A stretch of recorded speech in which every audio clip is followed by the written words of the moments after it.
Wow! Welcome to my show. Have I told you the one about every night, 8 p.m. Pacific? You ready to go? Here's some magic. Pew! Pew! Magic to me means making funny sounds. Welcome back, bitches! Tonight is my 2-month, 8-week anniversary of starting the show. 8 weeks ago, and I've done it every night except for that one weekend. Every night for 2 GD months. And at the end of the first month, I did a show. So tonight I'm doing the second one. It's the show. And I really love that it's the show because show is like a gemination. Do you know gemination, that word? If you repeat something, it makes it more specific. So if somebody says, I did some work, and someone says, did you do work or work? Or they could just say, did you do work? And work, commonly, there's a sort of shared understanding that if you repeat it, we understand what it means. So work means you did work that was work you get paid for, as opposed to like work around your house or work that you're doing just for fun. Right? So you'd be like, oh, I'm going to hang out with my sister. And somebody, is like a queer context. And someone's like, oh, your sister or your sister? And your sister means your real sister, right? It's that the magic of repeating means something more specific. Anyways, it's not just a show, it's a show. Gemination. It's one of the things I learned in my undergrad and university, and I'm standing by it. I really love it. So tonight is the show. And to begin, we are going to start off the show with, we're so high end, jokes, because everybody loves jokes. Okay, so last time I told you 2 of my favorite jokes, and these are 2 of the jokes that I've been telling for the longest time. The first one I'm going to tell you is the one that I made up, and I'm going to tell you the other one. The one that I made up is about a scientist. There was the scientist, and he was doing science-y things, and he was working with acids. And he did all of this work trying to figure out some formula that he was researching. And he realized that it just wasn't going to work, and it was a failed experiment. So he put it aside. But he had an assistant in the lab, and the assistant saw this acid formula and thought, oh, this is interesting. What's this? The first scientist didn't patent it. And the second scientist went out and did the little experiment, figured out, oh, this is a really interesting thing. He invented aspirin. But because the first scientist didn't do anything with it, the second scientist said, oh, can I have this? And the first scientist said, oh, yeah, sure, you can have it, whatever. It's a failed experiment. And the second scientist patented it and marketed it and sold it and made a fortune. And he invented aspirin, GD, or he sold aspirin. And so he got invited to this very fancy conference. And he was the talk of the town. He was this huge host. But he thought, or he was being hosted. And he thought, oh, well, I'm going to be nice because I got invited to this big party to celebrate. I'm just going to invite the scientist who actually did all the work. So the scientist who did all the work thought, oh, am I actually going to go to this? I feel like such a loser. Here I invented aspirin and I didn't do anything with it. And this other guy, I can't blame him. It was kind of a dick move, right? Anyways, I can't blame him because that's the way science works. We steal ideas from each other all the time. In fact, I made my career stealing some idea from somebody else. I invented the pogo stick. So he decides he's going to go to the big function. And he shows up. And he's milling about, feeling kind of dejected and sorry for himself. And somebody comes along, some pretty lady comes along and talks to him. Pretty lady scientist. She's very smart. She has 3 PhDs. And she says, oh, I got invited because I have 3 PhDs and I'm very fancy. Why are you here? And the scientist looked at her and said, oh, I set aside acylic acid. Terrible joke. Sometimes I have to explain the joke because people don't know that aspirin is acetylsalicylic acid. Acetylsalicylic acid, acetoacetic acid. I'm explaining the joke not for you who got it because you're very clever, but for you who didn't because you just needed to know a little more. I know I didn't say it was a good joke, but it's a joke I made up. I've been telling that joke for 30, 20 years probably. Oh yeah, easily 20 years. This other joke I learned in grade 10 math from Karen Glenn. Karen Glenn told me this story, this joke. It's about a big mouth frog. So there's this big mouth frog, and she becomes a new mom. She has a whole bunch of little tadpoles. She's never had them before. She doesn't know how to take care of them.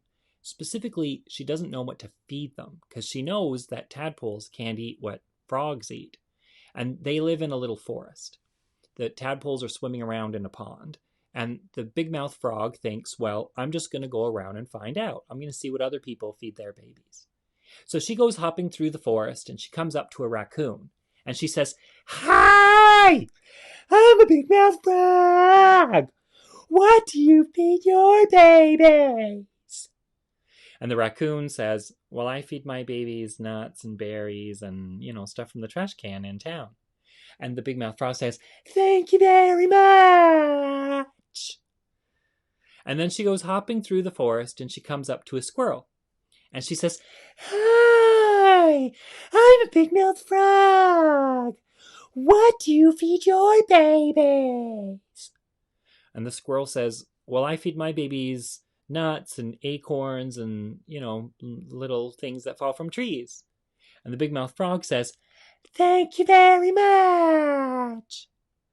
She goes hopping a little further through the forest and she comes up to a snake.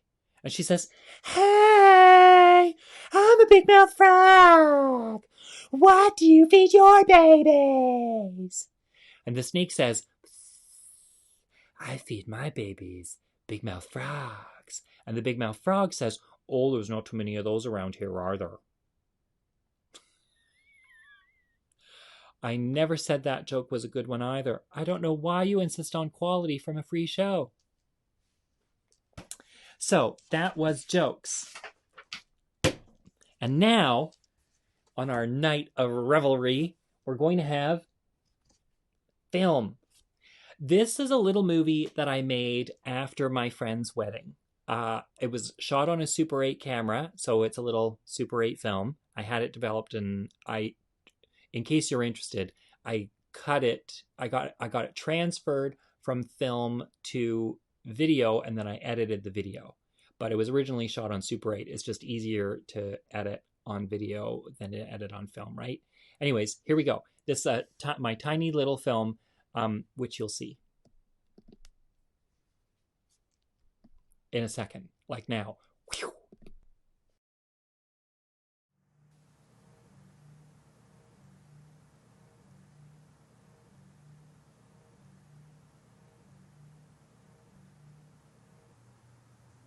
What's needed to make the perfect trans, lesbian, interfaith Jewish wedding? Well, take a trans lesbian bride, of course. This is Dana. She was my first partner. We were lovers in high school back when I had hair, before she became my ex-boyfriend. There we are, Dana and I, tight as ever. Add a second lesbian bride, namely Shauna, who's fabulous. Throw in some queer celebrities, Nancy Richler, the writer, Deborah Anderson, the writer, Trish Sala, the writer. Oh, and Benny Nemirovsky-Ramsey, artist. We made out in the bushes. People the party with some Gentiles, some Jews, family and friends, and you're almost there. You see it, don't you? What's missing? 2 brides, one in silver, one in, what is that, burgundy? Rust?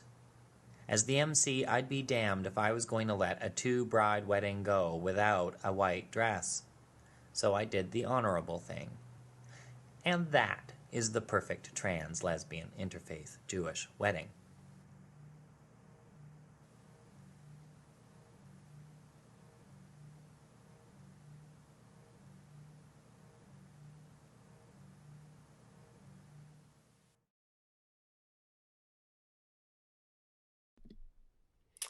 There you go. Look at that. Isn't that sweet? Oh, there's nothing better than lesbianism and marriage. Lesbianism. I love lesbianism. Lesbianism and love. And you put the two together and you get scissors. Okay, next up, we're going to do Poems for adults. I'm not going to read a million poems. I'm just going to read one because whatever. Some people are like, oh God, poems again. This is from my first collection. I could read poems by other people, I guess, right? I could just, but I never prepare ahead and I didn't ask anybody and I just don't want to read other people's poems without permission, except I did it the other day, but they're famous people and their work was online. This is from my first book, What You Can't Have. And this is a poem that I really love, which is kind of a true story, but let's just pretend it's fiction. And it's called I Like the Small Town Blue Collar Types. Men like that have it easy, don't they? Maybe they get down in the dumps, the wife leaves them, then the girlfriend calls it quits. Kids show no respect, dog runs away from home. They lose their jobs, stop shaving, and go to strip clubs for the only good time they've had in months. God knows, I'd love to have a wife to leave me, kids to call me names, or a mutt that takes off barking, "Find yourself a new best friend, buddy. I'm out of here." Yeah, well, I'm not much of a handful, and maybe I got a lot of woman in me. I call her Cookie. You can too. But tell the truth, wouldn't these legs... Oh, Jesus, Mary, Joseph, that was a bad idea.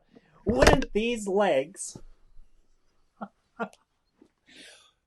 But tell the truth. Wouldn't these legs look great extending 3 slim feet below the too short hem of a dress? Picture it. Downtown, lots of lights. The wind picks up and I grab my shoulders and rub. Brr. I'm waiting for any old vehicle to pull up when a horn beep beeps amid the general din of the street. The windows down on a 60s blue Chevy, the grill a mouthful of chrome. Hey, little lady, he says and winks like only he knows how. You don't have to ask twice before I'm in the front seat kissing vinyl to my tight ass. 'Cause, man, that's as close as I'm gonna get. It's really nice reading that poem because, damn it, that was when I was single and wished that I wasn't single. And now reading it, I'm like, oh, that's just a cute little poem. It's practically fiction because I don't need to get married. I don't need a wife. I don't need kids. I don't need a dog. I got my own man at home. Sometimes he's a child. He's definitely a bitch. That's a dog reference. And, he's man. Yay for that. Next up is... Oh, Jesus, I can't even remember. Oh, hang on. I got it. Okay, next up. Ready for some new magic.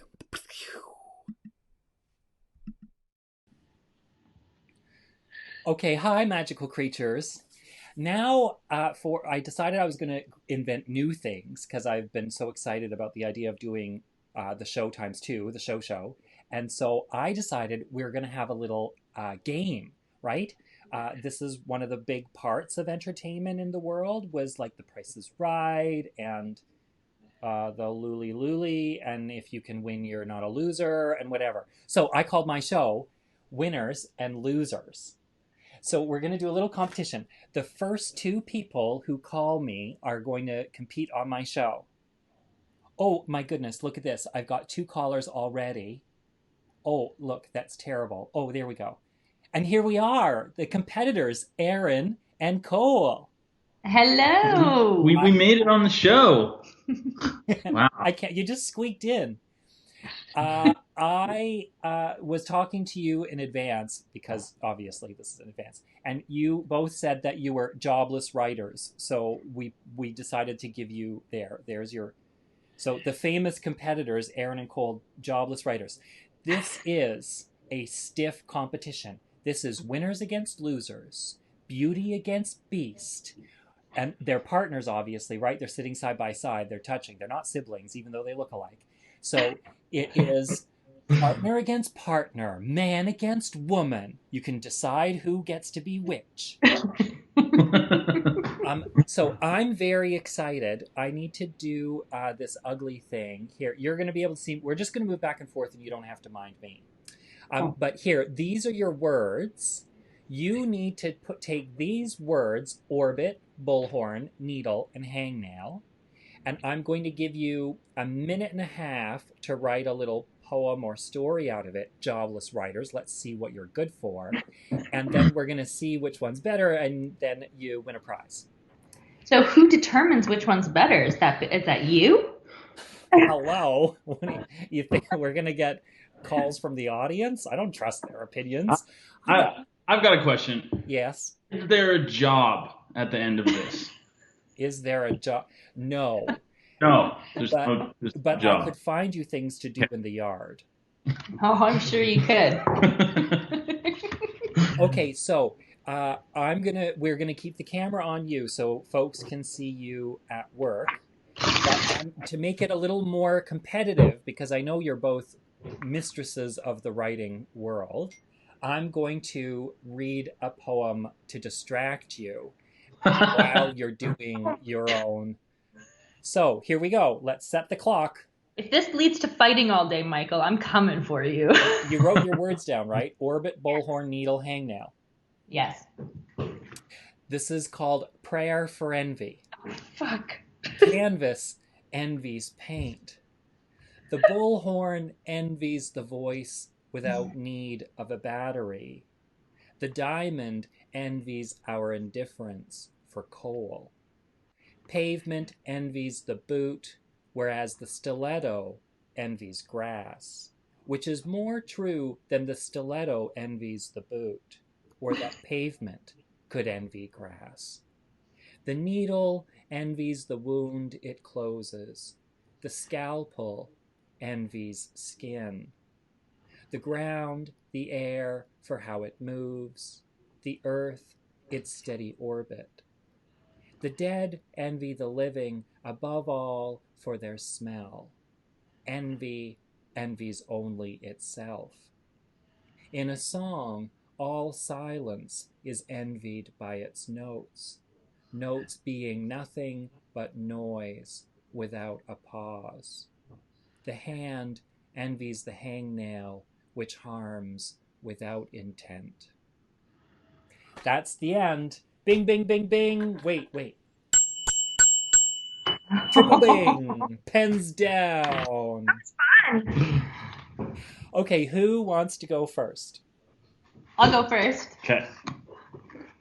Let me say that it was very exciting to hear words that then I would just write down, and suddenly I made a lot less sense in my poems than I normally would, and that's exciting. Okay, here we go. I think I made more sense than I usually do. Does it have a title? Nope, no title. What needs a title? It's a poem. I barely got the words in there. This is why you're thinking on your feet. You want to be a jobless writer, or you want to be an employed writer? You have a moment to give them titles? This is your moment. Give them a title. I'm gonna title it Earth. Okay, here we go. Earth. An orbit around your diamond, the hangnail, a sliver of grass. In my needle, you are venom. Do not announce your death with a bullhorn, but the soft closing of your eyes. In the noise of no pause, you are all. That's Jesus. Well, I know. wouldn't want to be partnered with her at this moment. I should have went first. Mine's like sillier, and then it kind of peters off at the end when the bell went off. Okay, mine's called Perforation. Needles were an invention originally designed to perforate bullhorns. The sound of bullhorns was trapped in the orbit of the closed bullhorn hatch. People needed to yell and rally protesters and break windows. So a man, motivated by his painful hangnail, freed them, opened the hatch, and freed the sound. Did you get orbit in there? Yep. Where? It was up here. Okay. Is there needle? Yeah. Is needle in there? Oh yeah, needle at the beginning. They're all there. Oh, he took Competitor needle. and referee. Story of his life. Okay, here, I'm going to do this so that I can get... So you two need to squish a little more in, and then we get both of us. There we go. Oh, that's so perfect. There, that's much better. Well, this was very hard, and I was very concerned because you are in quarantine together. Mhm. And so I think the only winner can be me. Because I don't want to see the two of you fight and make this the end of your relationship. Listen, Michael, if you want to not see us fight, I think you know that you have who the winner has to be. Well, it really was superior. Like, that was my poem. I picked words that were in my poem.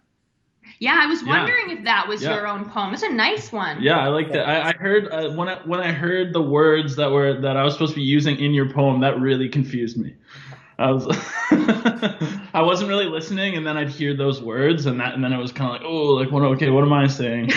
Well, I also thought, why have a competition if you don't get to win it yourself? Yes, Yeah. it's true. Oh, but Yeah. okay, really. Here is your prize. It's a little song I'm going to make for you. Okay.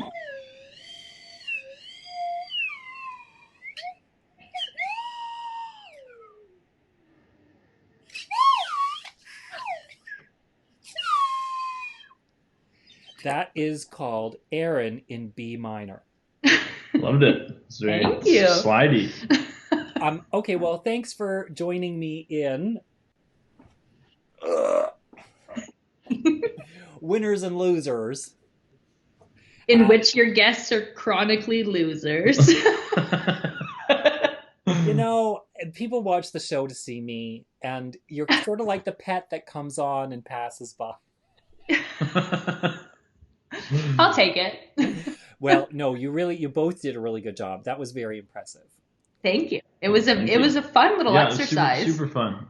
Okay, well, let's do this again. Yeah, Yeah. I would love that. The more opportunity I have to win, the better.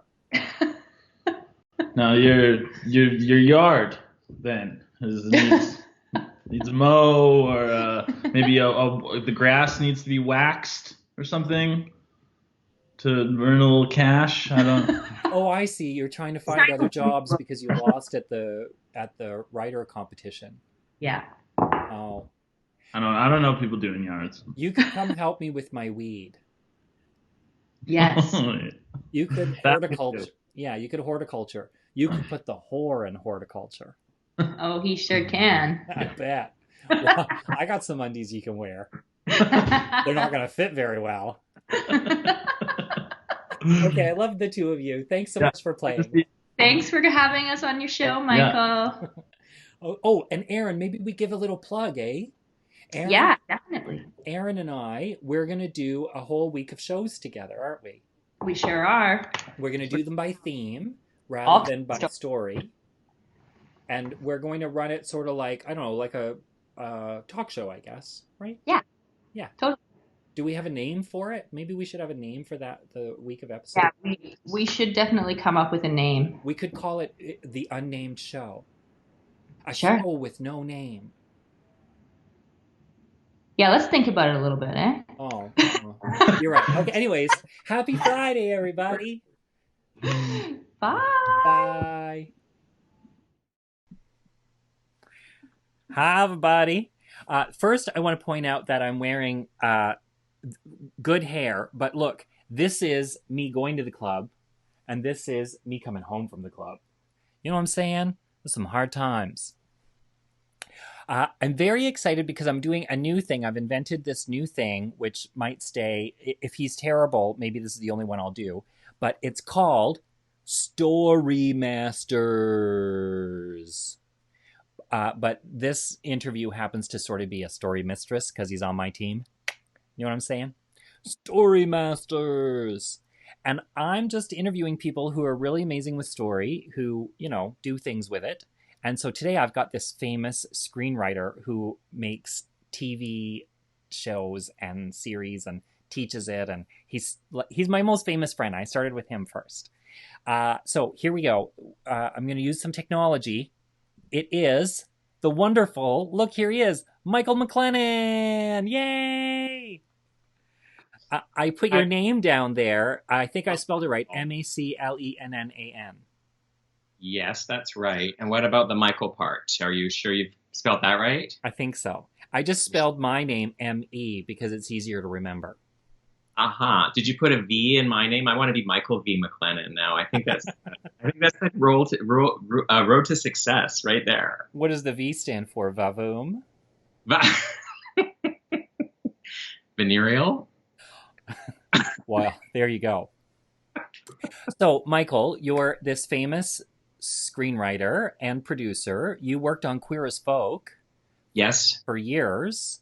You also created some of your own series, right? You created Godivas on CBC. You worked for Road to Avonlea.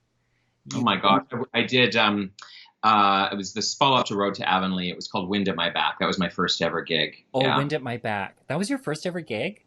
Yeah, right out of festival. And but you've been doing other things. You worked on the Fosters. You've done all kinds of stuff. I did the Fosters. I did Bomb Girls. I recently did a series spin-off of the Bletchley Circle. The Circle in San Francisco.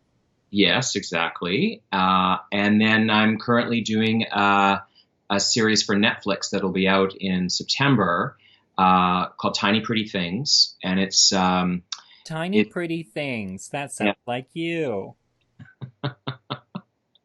Well, believe it or not, it is not my life story, but it is a wild, rollicking, sort of House of Cards kind of story set in the world of an elite ballet academy.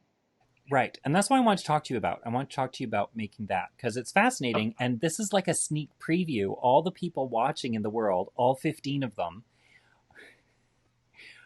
will... Good, no pressure. Probably people haven't heard about this shit before, right? This is like a sneak peek at what's coming down the pipe. This is absolutely the sneak peek, yes. It's going to come out in September. Yeah. And it's on Netflix. Yes. And it came from a book. Can you just tell me a little bit about where it came from, how you came up with this idea? Yeah, I was approached by an American producing company down here. They've been looking to find different ways of working with me, sending me all these books. What's that? Approached. I was approached. Very. It was a class act. It was a class approach. It wasn't like a back alley assault. So these are people that you know professionally, and they said, "We want to do shit because you're amazing." Very well, actually. They just knew my work, and they had a deal with HarperCollins, the publisher.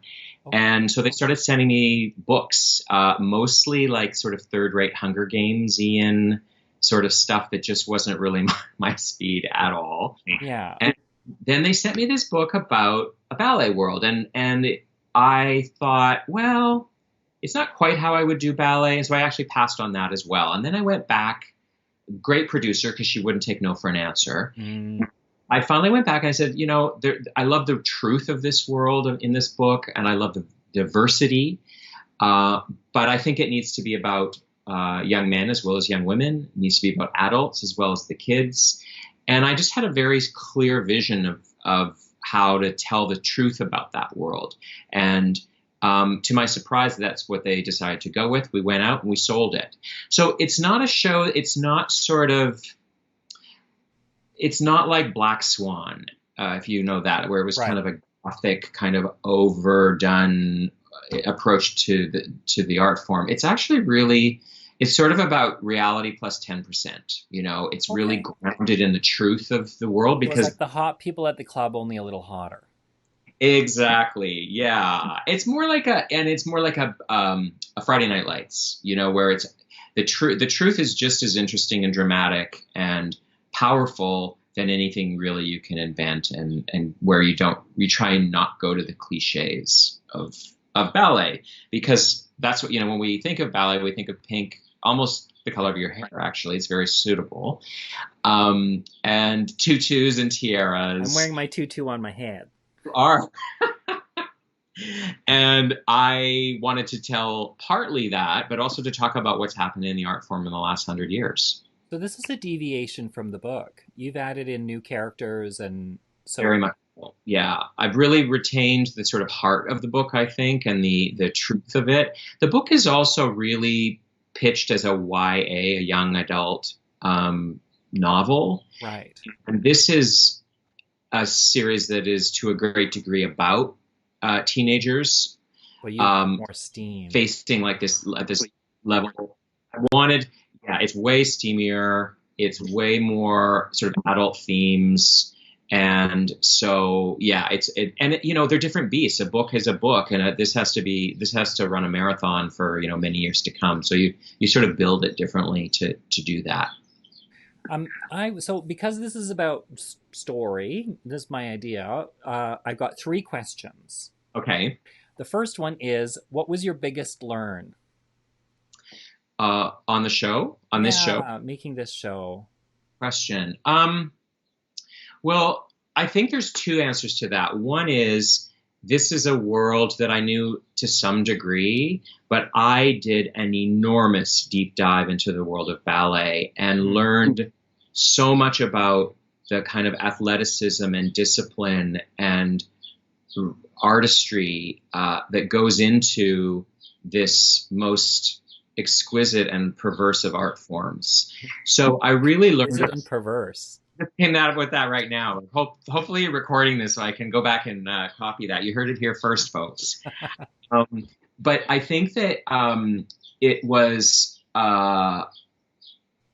such a thrill for me to realize the incredible range of beauty that is made in ballet, and to get to the point where I could see the differences. I could see the differences in kind of choreographic styles and caliber of dancers, and that all the cast who play dancers on the show are actually dancers. So we're never kind of doubling or chopping up bodies in your head and my head and that kind of thing. It was really, really exciting. And I think personally speaking, I'd say that what I learned on this show, this is my 6th show as a showrunner. Mm-hmm. A showrunner, for people who don't know, means you're the lead writer. You came up with the big idea. You're running the show. Yeah, usually the creator of a show is also the showrunner of the show, but not always. So basically, the buck stops with me on every creative decision, whether that's the casting, the storytelling, hiring the directors, the look of the show, the look of the sets, the final edits, the music that goes into a show. So it's millions of little decisions go into every episode, and and you have to be a mistress. I prefer mistress now. That's why you're the big story mistress. Yeah. And so doing that on this show, I feel like I just personally really came into my confidence, that I really knew what I was good for, and where I could also delegate to other people, and really considering my job as one where my primary job was to inspire everyone else. And we're talking hundreds of other people, right, to inspire them to do their best work. And that was to do with the caliber of the scripts I gave them to work with, because for every department, it starts with the script, right. But also the way they were treated and the respect they were shown, and the kind of work ethic and the moral ethics around this. And in a show that is a very explicit, sexually charged, kind of goes to the wild, crazy places show, I came to realize that a big part of my job was to just sort of carry the sort of moral values of the show for the people working on it. Wow, good for you. So that's a little woo-woo, I know, but... Oh, no, yeah. You need that. You need woo-woo on these big things, because you're making a show with heart. Yeah. Now, everybody always asks for your best advice. I want to know what you think the worst advice is. Let's learn by counterexample, because if I need some best advice, I'm not going to you. But some worst advice, definitely going to call Michael. Advice to just life advice, or to a writer? Writer, people who... Yeah, right. It's writers, because it's a storytelling show. So I think the worst advice is the advice I gave myself when I started as a writer. And the worst advice to an artist would be to give yourself one shot at doing it right and being in a total success. And if it doesn't succeed, quit. Oh, Jesus. That was kind of what I did. I had quit my job. I was working in Victoria. I quit my job, and I gave myself 1 year to write my first play, Beat the Sunset, and produce it. And I told myself that if it did not succeed, I would quit because I didn't want to be. What's that? I'm just saying, bye-bye. Hey, bye. I would be bye. Yeah. Yeah. Because I was working in theater. I was the director of a Fringe festival, and I ran a theater series. And I just didn't want to be that theater artist who was bad and didn't know it. Oh. And so I gave myself one shot. And I think that's a terrible way to approach one's so career. much better to allow yourself to have a career of bad. Yeah. Exactly. Way better. Really, way better. Exactly. If you're bad, you know you're bad on that first thing, but you shouldn't admit it. You just got to keep hammering that nail. You just only talk to rich people because they don't know what good is. They don't. Yeah. So that would probably be the worst advice I would give. Yeah. I love that. And also treat everybody that you're working with like they're not going anywhere. So forget that they are on their own journey, and that those enemies you make, that they are going to come back and they'll be your bosses and they'll have more power and they'll have the success that you're chasing. You should forget that and just make as many enemies as you can, because if they're bad people, they won't succeed. So fuck them. I made this little NFB film this past summer, and my crew, all at lunchtime, everybody, they were trading horror stories of people they'd worked with. And I thought, oh man, I do not want to be that person. And at the end of the day, I asked the gaffer, who was very handsome. He did all the lights and stuff. He had multiple jobs. I asked him. Well, that shoulder workout they do. Gaffers in the mops, they always have nice shoulders. He had nice shoulders, a really pretty face. Anyways, I asked him at the end of the day, so how was that? And he was like, oh man, that was like a perfect day. I had such a good time. And I thought, okay, I did something right. Yeah. Yeah, I love your bad advice to not take. To not take. And my last question is, what's your best moment doing this show? My best moment was when we were filming a scene from episode 9. There's 10 episodes to the series, hour long. And it's a scene where the whole, spoiler alert, where the whole, all of the dancers are making their own dance, and it's an act of sort of rebellion and agency. Yeah, they're dancing to a Hozier song with the music with a duet with Mavis Staples. It's called "Nina Cried Power," and I was on set when we were filming it, and it was just to see these 24 beautiful souls making this dance and supporting each other as they're just refining. I mean, it was actually choreographed by the great Guillaume Coté, who was a principal dancer at the National Ballet, but they were helping each other through the final refinements and supporting each other. And every time the camera rolled in this incredibly vital, empowering, thrilling piece of music, it just moved me. I cried every time, and we all were crying. So that was probably my highlight on the show. You mean all the crew were crying? Yeah. Oh yeah, the crew were crying on this show all the time. Oh, that's so nice. Beauty. You know, there was a weird thing where we, just by luck of the schedule, we didn't have any dance scheduled for the first 2 weeks of filming. It was like on day, I want to say day 10. So, you know, the very end of the second week of work before we actually saw dancing. So all the other scenes were taking, just off, because it's not a dancing every scene. And, the crew were like, oh, these are some really great people, like good kids, good actors. And then there's this day where they dance, and it's like, oh my God, they're superheroes, and right. And get to see their beauty in a new way. All that, and it changed talent. thing on set where suddenly there was this sense of, oh my God, we are making like a thing of extraordinary beauty. And that was the experience we got to have making this series, and I'm so excited for the world to see it. I think it's going to be certainly the most important thing I've done in my career, and I think I'm just so excited for the world to see it. So yeah. Well, Michael MacLennan, you story master. I'm giving you, look, I have another magic.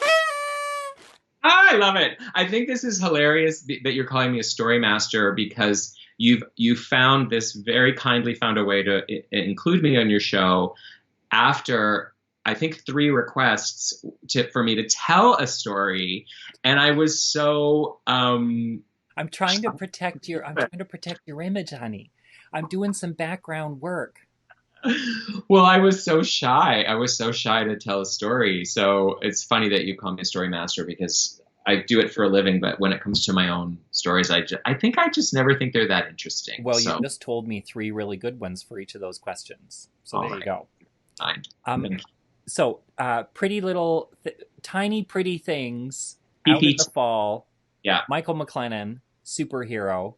And is that a chocolate chip cookie to your right? Oh yeah, other people can't see it right now because it's just 2 talking heads.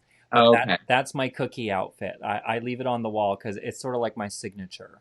I want that so bad right now. Okay. Well, thanks for joining us, hon. I love you. It was my pleasure. Love you too. Bye. Well, that was a little bit whirlwind. I had fun. I hope you did too. Tomorrow, I have no idea who my guest is. I think it's, well, who cares? Thanks for joining me on my show, and thanks for continuing to watch. And you can like this page, you can share it, you can send me emails at michaelbsmith.com. And I love you lots. I hope you're having a great time. Get out there in the world. Have a really great long weekend. I love you. Bye. Bye.